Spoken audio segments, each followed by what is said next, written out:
Ens hem reunit en una representació de les companyes que presten el servei de guàrdia en el CIES i la veritat és que hem constatat la necessitat del recolzament necessari des de part de l'administració perquè estan prestant un servei absolutament imprescindible per a la societat, tenint en compte que estan assistint a persones que arriben en situacions de moltíssima emergència, en situacions, la veritat és que molt complicades, moltes no saben parlar el nostre idioma i estan fent-ho absolutament gratuït. Per tant, nosaltres considerem que com a administració és necessari que prestem el nostre recolzament. Anem a estudiar la possibilitat de signar un conveni en les persones que estan prestant aquest servei en el CIES i l'any que ve possiblement el puguem ficar ja en pràctica. Avui la vicepresidenta Maria Josep Amigó i jo mateix hem reunit en les companyes que duen de forma voluntària com a secció dins del Col·legi d'Advocats l'assistència als immigrants dins del CIES, el Centro de Internamiento Especial de Seguimiento, així a la ciutat de València, amb la finalitat de conèixer les diverses realitats de treball que se fan en aquest centre especial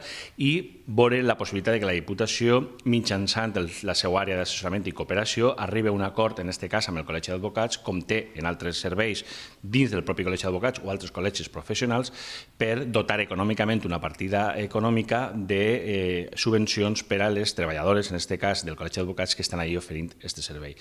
Des de la Diputació pensem que el benestar de les persones és una de les nostres funcions, és una de les nostres tasques i una de les línies de treball que té encomanada des dels seus orígens és precisament això, arribar a convenis en els col·legis professionals. La veritat és que anem a treballar perquè això sigui possible en els pressupostos del 2018 i el propi decà del Col·legi d'Advocats, el senyor Bonmatí, ja va manifestar la seva predisposició per arribar a aquest conveni amb el propi col·legi i amb la pròpia Diputació. Estaba pensando que se hizo y se gestó en su día por parte de compañeras y compañeros de la sección de extranjería. Pero luego se firmó un convenio porque sobre todo la regulación obligaba a la... Entonces, negarse ya que el servicio existiera no podían negarse. Entonces sí que hicimos el convenio... Pero decía, el colegio os manda ahí una rueda. No, esto es como fue voluntario, nosotros... O sea, es voluntario, no entra dentro ni del ámbito del tour. Es voluntario. Lo que sí que hace es repartir las guardias con el servicio, con el ordenador que tiene. Pero lo único que hace es repartir. Es decir, cuando... Sí, o sea, aquí hay una diferencia cuando el juez no tenemos ni dotación para intérpretes, que es otro problema que tenemos. ¿Le podéis hacer uso del juez? No, se niegan.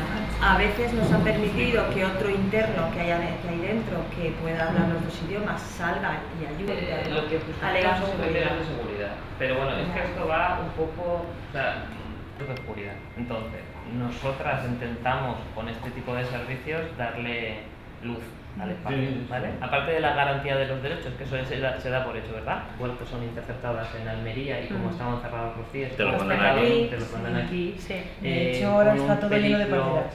Con un periplo un poco complicado, con el tema de los menores que tuvimos el año pasado, que eso también fue importante. Bueno,